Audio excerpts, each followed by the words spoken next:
De quoi on va parler ce soir? Quel est l'objet de notre table ronde? Donc c'est bien un regard croisé entre une dirigeante et un professeur-chercheur pour voilà, tenter d'apporter quelques éléments de réponse à quelques questions. Comment tirer parti d'un environnement qui bouge de plus en plus? Comment réussir des transformations positives? Voilà notre sujet de ce soir. Alors peut-être pour attaquer, je vais poser une première question à Sylvie, peut-être poser le décor de Dalkia. Est-ce que l'environnement bouge? Est-ce qu'il est incertain? Les enjeux de transition énergétique. Donc est-ce que tu peux nous redonner quelques éléments de contexte et peut-être expliquer en quoi Dalkia doit se transformer et vers quoi?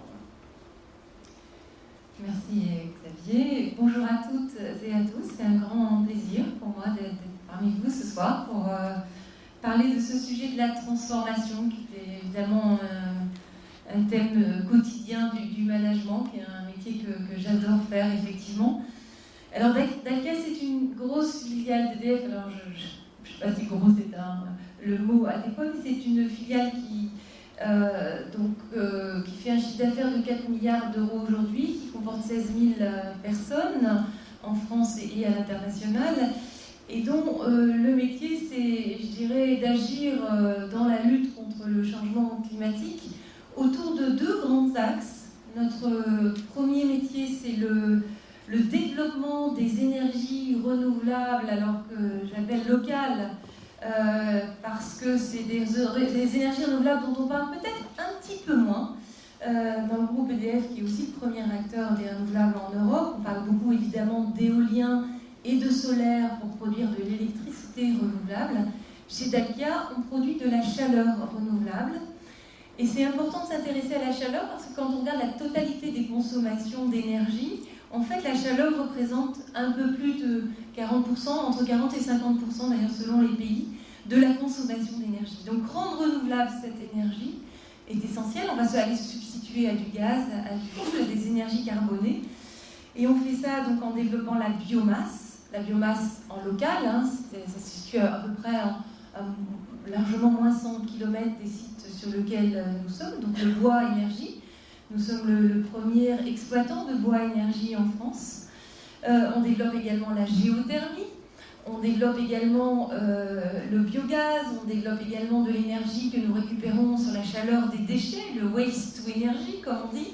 On développe également la récupération de chaleur qui peut se trouver sur des sites, par exemple. Par exemple, je vais citer un exemple, parce que pourquoi on fait de la chaleur renouvelable? On fait de la chaleur renouvelable pour injecter ces chaleurs dans des réseaux de chaleur qu'on appelle souvent de façon commune le chauffage urbain dans les villes. Et donc la récupération de chaleur, c'est par exemple à Charleville-Mézières en ce moment. On récupère de la chaleur qui vient des fonderies de l'usine de PSA. Et cette chaleur s'injecte dans le réseau de chauffage urbain pour aller chauffer les habitants de Charleville-Mézières. Et on a un réseau de chaleur qui a plus de 65% d'énergie renouvelable, presque 100% l'été pour faire la production d'eau chaude, par exemple. Pour vous illustrer, c'est en ça qu'on est un acteur des collectivités locales dont on parlait tout à l'heure. Et puis notre deuxième grand métier de la transition énergétique, c'est de traiter de l'énergie qui est évidemment la meilleure, c'est celle qu'on ne consomme pas, les économies d'énergie. On est un très gros acteur de l'efficacité énergétique, on est un opérateur, comme on dit, de l'exploitation-maintenance multitechnique sur des grands sites, qui peuvent être effectivement des sites des collectivités locales, mais pas que. On est un acteur des économies d'énergie dans plus de 2000 sites industriels, dans plus de 15 000 sites tertiaires. On est également dans le logement collectif. Donc voilà, foultitude d'activités qui sont à la fois dans les collectivités, mais aussi également dans tous les sites de l'économie. Donc c'est ça Dalkia. Et j'ai le plaisir d'encadrer 16 000 personnes au service de la transition énergétique. Alors pourquoi il faut changer? 3 bonnes raisons chez Dalkia. 3 bonnes raisons. C'est 1, évidemment, la transition énergétique, même si c'est notre métier. Dalkia est né en 1937. On dit chez Dalkia qu'on a inventé les services énergétiques. En 1937, il y a un hôpital dans le nord de la France qui tombe en rade en plein hiver. Le patron de l'hôpital n'arrive pas à remettre la chaudière, à l'époque c'était au charbon, en marche. Il appelle la petite société du coin, et ce petit entrepreneur qui s'appelait Denis Devaille vient réparer la chaudière, et les services En fait, le métier de Dalkia démarre le lendemain de sa préparation, puisque ce patron de l'hôpital demande à Dalkia, à l'époque ça ne s'appelait pas Dalkia évidemment, lui donne les clés en disant je ne veux plus entendre parler de ma chaudière, et le génie de ce patron d'hôpital, c'est de dire vous allez d'une part me la réparer et me l'entretenir, mais surtout vous allez me garantir la température. Et donc on est au début du premier contrat de performance énergétique. Maintenant on garantit plus des températures, on garantit des consommations, puisqu'on fait faire des économies d'énergie, mais on est au début de l'histoire. Donc 1937 ça démarre. Quelques années après, dans les années 80, émerge en Allemagne l'expression de la transition énergétique, non pas pour s'intéresser au changement climatique, mais pour s'intéresser à l'indépendance énergétique. Dans les années 80, c'est la première chaudière biomasse apparaît chez Dalkia. Alors après, il y a le protocole de Kyoto, 97, les accords de Paris, vous connaissez ce sujet-là. On sait que maintenant, le scénario 2 degrés, si on n'agit pas pour le changement climatique, il va se passer des choses. Les climatologues, le grand climatologue français Georges Jouzel dit qu'au-delà de 1950, si on n'agit pas, on va avoir des pics de température à 50 degrés à Paris. Et donc, on a envie d'être cette fameuse génération, la dernière qui peut agir. Alors, pour faire ça, eh bien, on exerce les métiers de Dalkia. On a été le premier à récupérer de la chaleur aussi sur les data centers. Ça, c'était aussi dans les années 2000. On a été un grand acteur de la cogénération, les années 90, pour faire de l'énergie, de l'électricité et de la chaleur de façon efficace. Et en économisant le plus l'énergie. Tout ça pour aujourd'hui économiser 4,5 millions de tonnes de CO2 chez Dalkia, 2 millions de voitures qu'on retire de la circulation chaque année, en gros c'est ça. Donc la transition énergétique, elle est là, elle est porteur pour nous et elle demande de changer parce que, vous voyez, il y a eu le charbon, il y a eu le gaz, maintenant on est sur les renouvelables, développer la chaleur renouvelable, développer l'efficacité énergétique, on a un champ devant. Deuxième raison, elle paraît évidente aussi, le numérique. En 1937, c'est pour ça que je vous ai raconté cette petite histoire, combien d'opérations par seconde faisait un ordinateur? Une opération par seconde, toutes les toutes premières machines qui étaient d'ailleurs monstrueusement énormes. 80 ans plus tard, on a fêté les 80 ans de Dalkia l'année dernière, 80 ans plus tard, on est à 100 millions de milliards d'opérations par seconde. La révolution, elle est là. C'est pas un scoop, mais c'est important de te dire ça percute totalement nos métiers. Je vous ai parlé de chaleur renouvelable, d'économie d'énergie, mais il y a du numérique partout maintenant chez Dalkia.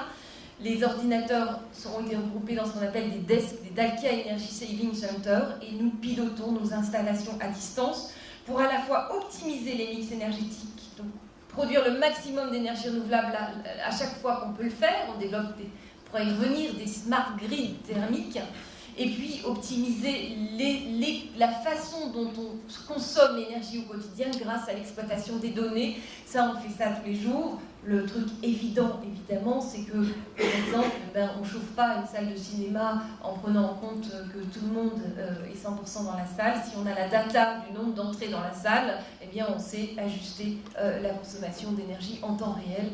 C'est ça que nous apporte la révolution numérique. Ça nous demande de changer tous les jours pour nos clients, pour nos salariés qui doivent savoir utiliser ces outils-là. Et la troisième raison qui fait qu'on doit changer, et je laisserai la parole ensuite à Philippe, c'est évidemment ce qui est ma raison de vivre quand même. Ce sont mes clients dans ce contexte de la transition énergétique et de cette révolution numérique, ont des attentes qui bougent toujours. Des clients qui veulent être un acteur de la lutte contre le changement climatique, qui veulent réduire les émissions de CO2, qui veulent réduire les consommations, qui veulent évidemment beaucoup plus de transparence avec le numérique, qui veulent qu'on puisse utiliser à la fois leurs data, mais avec beaucoup d'exigences évidemment de rigueur d'utilisation de ces données, donc beaucoup d'adaptation pour tout ça. Donc, in fine, on veut changer pour quoi faire chez Dalkia. Chez EDF, on dit électricien champion de la croissance bas carbone. Et bien chez Dalkia, c'est champion des énergies renouvelables thermiques, c'est champion des économies d'énergie, c'est champion du numérique appliqué à nos métiers pour nos clients et pour nos salariés. Et enfin, c'est un champion en quelque sorte que je souhaite faire, c'est un peu le champion du management, Parce qu'on dit que chez Dalkia, eh bien, on veut être l'employeur le plus attractif du marché sur nos métiers, et on dit que rejoindre Dalkia, c'est rejoindre plus qu'une entreprise.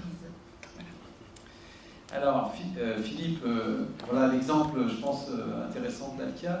La question que je voulais te poser en réaction, c'est finalement, on lit partout que le temps s'est accéléré, que le monde est plus incertain. C'est vrai, c'est pas vrai. Pourquoi finalement on parle autant de transformation aujourd'hui ? On parle autant de transformation d'abord parce qu'effectivement, il y a tout ce que Sylvie a évoqué. Il y a d'abord des changements technologiques. Effectivement, Sylvie a parlé du numérique, il y en a beaucoup d'autres. Mais ces changements ne sont pas que liés à la technologie, même si en soi, déjà, je ne suis pas sûr qu'on ait vraiment conscience des bouleversements technologiques qu'il y a en ce moment en termes de sciences. On peut parler de la biologie, de la robotique, du numérique bien sûr, mais très au-delà des nouveaux matériaux. Enfin, je pense qu'il y a des ingénieurs dans la salle qui sont beaucoup plus au fait de ces... Tu ne voudrais pas dire de bêtises ? Pardon ? Tu voudrais pas dire de bêtises ? Voilà, non, pour ça je n'irai pas plus loin, juste de prendre conscience qu'il y a... rien que dans le champ technologique et scientifique, des bouleversements considérables qui se produisent en ce moment. Et évidemment, au-delà de ça, on a des changements sociétaux, des changements politiques, on le voit bien. Hein. Et tout ça, effectivement, il y a à la fois des changements en profondeur, et il y a effectivement une notion de vitesse, alors beaucoup d'époques ont dit « Ah, à notre époque, tout va plus vite ». Parce qu'on voit souvent la partie en accélération, pas la partie où la technologie a mis du temps à bouillonner, à s'incuber en quelque sorte, mais il est certain que ça va à la fois beaucoup plus vite aujourd'hui, ça va beaucoup plus en profondeur. On a aujourd'hui, d'un point de vue d'une organisation, ce qu'on observe, c'est qu'on a des nouveaux concurrents qui peuvent surgir massivement, presque de n'importe où. Moi, je cite beaucoup l'exemple de Airbnb. Airbnb, il se lance en 2008 et en quelques mois, ils ont des millions de chambres à disposition, ce qu'un groupe hôtelier classique a mis 20, 30, 40 ans à établir. Donc ils le font parce qu'ils sont capables d'avoir un modèle radicalement différent, mais en quelques mois, le paysage concurrentiel d'une organisation peut être complètement bouleversé. Et des choses qui ont pu être vraies pendant des années, des principes sur lesquels on a opéré pendant des années, qui sont devenus avec le temps souvent des évidences, en quelques mois deviennent fausses. Alors, on l'a beaucoup vu en politique, hein, je pense qu'on a tous plein d'exemples de choses qui ont pu nous paraître absolument évidentes et impossibles, et puis qui le deviennent soudainement. On l'a vu en finance, mais on le voit aussi beaucoup dans le monde des entreprises, au sens le plus large des organisations. Moi, je suis très frappé de voir toutes les organisations avec lesquelles je travaille sont toutes dans cette question des choses, des principes sur lesquels on a opéré pendant des années, et parfois de très nombreuses années, deviennent peu à peu faux. Et il faut remettre en question, pas juste certaines façons d'agir, ou certains produits, mais vraiment profondément la façon, les principes sur lesquels on opère. Bon, c'est ce que j'ai appelé les modèles mentaux, on peut donner d'autres noms, et donc ça interroge vraiment profondément l'identité même de l'organisation. Oui, ça nous amène un peu à notre deuxième thème. Hein. Je t'en remercie. Tous les dirigeants d'entreprise, j'espère que Sylvie ne dira pas le contraire, témoignent de la difficulté d'engager des transformations parce que ces transformations génèrent des inquiétudes, des craintes. C'est quoi finalement qui explique ces craintes ? Quels sont les principaux freins que les entreprises rencontrent ? J'imagine notamment des choses autour des représentations mentales. C'est en tout cas mon diagnostic, c'est-à-dire qu'on a aujourd'hui beaucoup d'organisations, je travaille plutôt avec les grandes organisations, mais on retrouve un peu les mêmes choses, c'est que d'abord la conscience de la nécessité de se transformer, en gros elle est là. C'est très rare qu'on compte un chef d'entreprise qui vous dise non, tout va bien, absolument pas besoin de me transformer. Il y a au moins, il y en a peut-être, mais enfin je ne connais pas beaucoup. Le diagnostic, c'est plutôt de se dire oh là là, ça fait. Alors pour certaines, on en est au 18e plan de transformation. Alors on trouve toujours des noms XR 2020, Ambition 2040, etc. Donc on a tous notre super plan de transformation avec des objectifs très clairs, des plans de déploiement, etc., etc.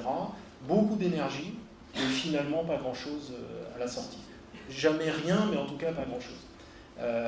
Et ce qu'on observe, c'est qu'effectivement, ces intentions qui sont souvent très sincèrement partagées par le management, il faut être agile, ou il faut innover, il faut être plus entrepreneurial, ou il faut aller dans cette direction-là, se heurtent à une espèce de blocage un peu invisible, alors auquel on va donner le nom, par exemple, de résistance au changement.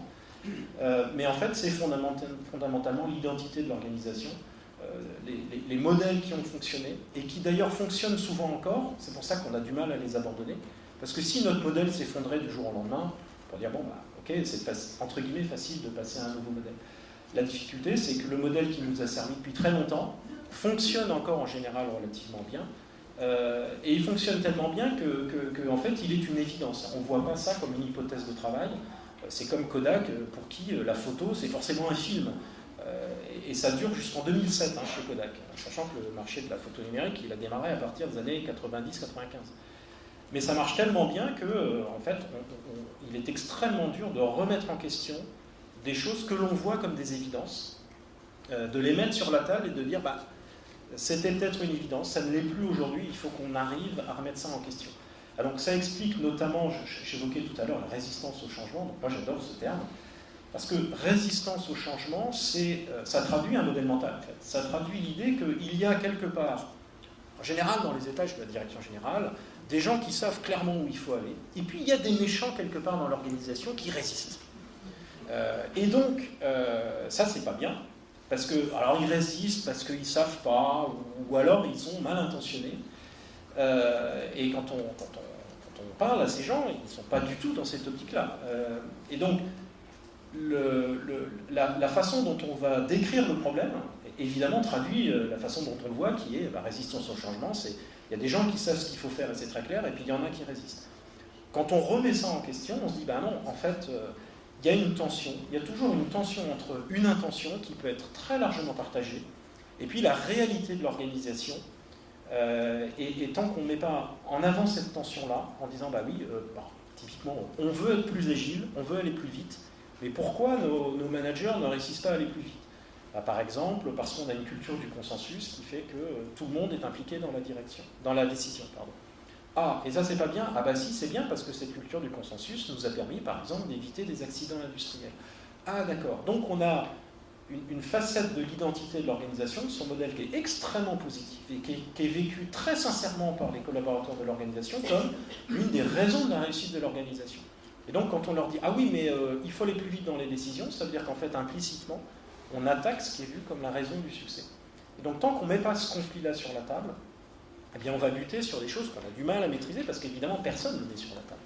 Voilà. Donc l'idée, je pense, pour débloquer les transformations, c'est de mettre sur la table les modèles mentaux de l'organisation, ce qui fait son identité profonde, et à partir de là, de commencer à jouer un petit peu avec. Sylvie, est-ce que tu partages ce diagnostic ? Comment, finalement, est-ce qu'il y a un modèle mental chez Dalkia ? Est-ce qu'il est souhaitable de le transformer ? Est-ce qu'il y a des freins ?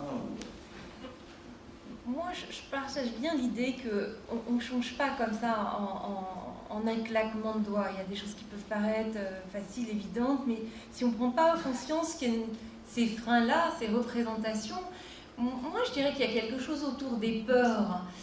Sénèque disait ce n'est pas le changement qui fait peur, mais la représentation que l'on s'en fait.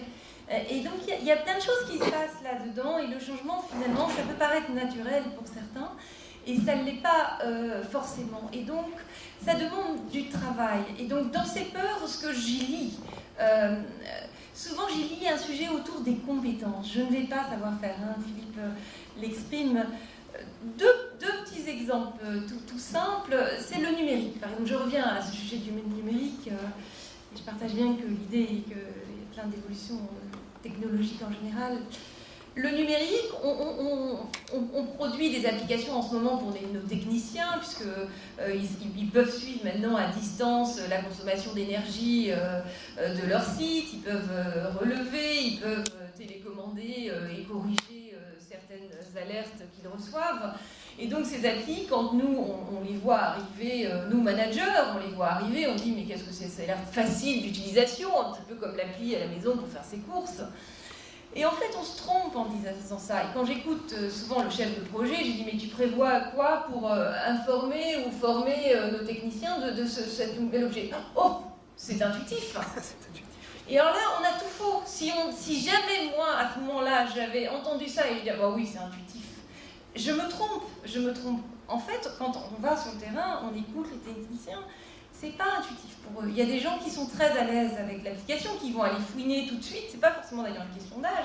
Puis il y en a d'autres, ça leur change tellement profondément la façon de faire leur travail qu'il y a une peur qui s'exprime. Et oui, il va peut-être dire bah finalement, j'en veux pas de votre histoire.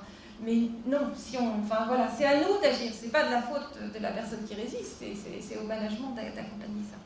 Deuxième petit exemple aussi, je vous donne des exemples très simples parce que moi je suis en train de le vivre, on est en train de changer de locaux, on fait un déménagement et on va passer un certain nombre d'équipes. Alors certaines sont déjà en open space, travaillent en projet, puis certaines non, plutôt d'ailleurs les experts qui travaillent sur des projets et qui vont demain, dans quelques mois, passer en espace ouvert. Pareil, moi je m'étais dit finalement on va avoir des espaces beaucoup plus modernes, plus lumineux, mieux arrangés, avec des espaces de convivialité, que ça va être...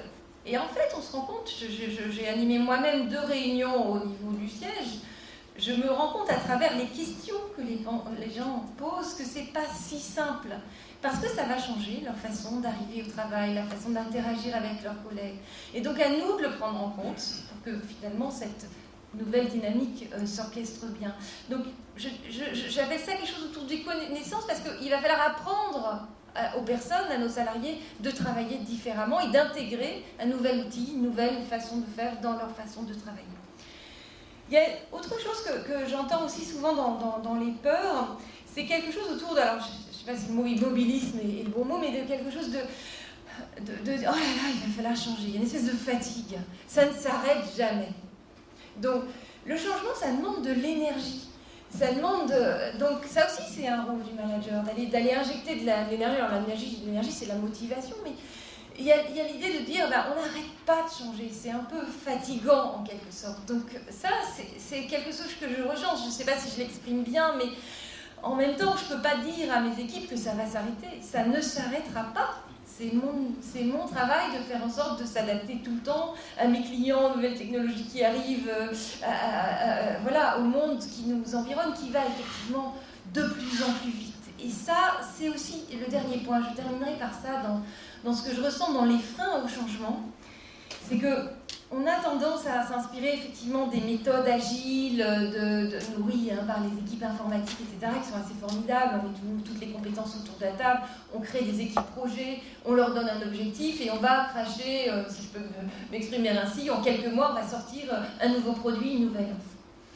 Et bien ces façons de faire, ces groupes projets qu'on met en place, j'ai moi-même créé une start-up qui s'appelle Sowi, que vous connaissez peut-être côté EDF.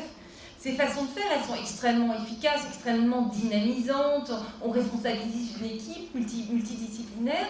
Mais qu'est-ce qui se passe avec ces équipes-là? On percute l'organisation ancienne, on percute la façon d'innover plutôt de la recherche et développement. Et donc on va avoir à gérer une forme de concordance des temps entre des équipes projets qui vont vite pour innover et des équipes qui sont plus dans la façon un peu traditionnelle, mais qui a aussi ses vertus dans les processus qui permettent de construire une chaufferie biomasse, un réseau de chaleur avec la qualité exigée, etc., et l'expertise exigée. Et donc ça, c'est aussi, je considère, de mon ressort, d'arriver à conjuguer cette concordance des temps entre celui de la R&D, celui du processus plus classique, et celui du gros projet qui est là pour innover, et innover vite, parce que le marché nous le demande. Tu veux réagir ou... Oui, j'aime beaucoup l'expression de concordance des temps, et je pense qu'effectivement, c'est un des rôles du manager de gérer ça. Je pensais en vous écoutant une anecdote sur la difficulté de changer. Quand on a ouvert le premier magasin en libre-service en Angleterre en 1950, personne n'a acheté. Et alors ils ont mis longtemps à comprendre, parce que les gens rentraient dans le magasin, ils regardaient les produits qui étaient les linéaires, voilà, et ils regardaient et puis ils sortaient. Alors, grosse inquiétude évidemment. Et on a mis, alors quand je dis longtemps, c'est quelques semaines, mais quand même quelques semaines à comprendre que En fait, avant, quand on achetait dans un magasin, on allait au comptoir et puis on demandait à la vendeuse, parce que c'était principalement des vendeuses, et qui allait chercher le produit, qui nous le donnait et qui nous le vendait. Et donc, ils ont compris que pour les gens qui rentraient dans le supermarché, enfin dans le magasin libre-service, se servir soi-même, c'était voler. Le modèle mental, c'était si je me sers moi-même, c'est que je vole. Et donc, ils ont compris que s'ils voulaient que l'innovation, en l'occurrence le libre-service, se développe, il fallait former, ça paraît fou, former les clients à l'idée que se servir soi-même, ça n'était plus volé. Et donc, ils ont mis un manuel d'utilisation à l'entrée du magasin pour expliquer comment on pensait que c'était intuitif. Je reprends votre expression que j'adore. Je suis informaticien de formation, donc je vois tout à fait de ce dont vous parlez. Et donc, pour quelque chose qui, aujourd'hui, nous semble absolument évident, comme aller dans un magasin libre-service, prendre 3 trucs et puis aller payer, a été un choc mental pour les gens à l'époque, alors qu'elle a été assez rapidement réglée, mais quand même. Et donc, ça montre bien effectivement que si on ne prend pas ça en compte, eh bien, on va dire « Ah, mais les gens sont résistants au changement, ils n'adoptent pas notre idée géniale, etc. etc. » Non, il faut comprendre comment ce qui nous paraît simple aujourd'hui, en fait, peut représenter un saut très important et qu'il faut gérer en tant que tel. Donc effectivement, on vient d'évoquer à la fois la nécessité du changement, en quoi les modèles mentaux peuvent générer des freins. Peut-être il est temps qu'on passe à la dimension positive, c'est-à-dire comment on met en œuvre ces transformations, comment on peut les accélérer, les conduire, quels sont les leviers qu'on peut utiliser. Tu veux commencer, Sylvie, ou sur ce sujet des leviers, ou la façon dont tu conçois la mise en mouvement? Alors, j'ai 4 points en tête là-dessus. Le premier, c'est le sens. Le sens, dire pourquoi on fait. Et j'étais aux États-Unis il y a quelques jours et je voyais une petite filiale qui fait de la toute petite cogénération. C'est un peu presque fini en France, mais des petites cogénérations gaz sur des sites qui fleurissent parce que ça apporte de l'efficacité énergétique là-bas. Et je rentre dans les ateliers qui fabriquent les moteurs et je vois plein de citations de Jack Welch sur les murs. Vous savez, ça paraît un peu ancien, mais... Et Jack Welch disait « Le bon chef d'entreprise crée la vision, articule la vision, possède passionnément la vision et la conduit inlassablement vers la fin. » Et donc, moi, je crois beaucoup à ça. Je crois qu'il faut savoir dire pourquoi on fait. Il faut décrire là où on va. Alors, on a fait ça chez Dalkia quand je suis arrivée il y a 2 ans et demi. On a construit une stratégie qui s'appelle Cap Dalkia. Chez Dalkia, maintenant, il n'y a plus personne qui ne connaît pas Cap Dalkia, mais ça m'a pris du temps de faire en sorte que plus personne ne connaisse pas. Et on a d'abord travaillé cette vision en mettant en place tout un système collaboratif. J'ai plus de 2000 salariés qui se sont exprimés sur qu'est-ce que ça pouvait être Dalkia en 2022.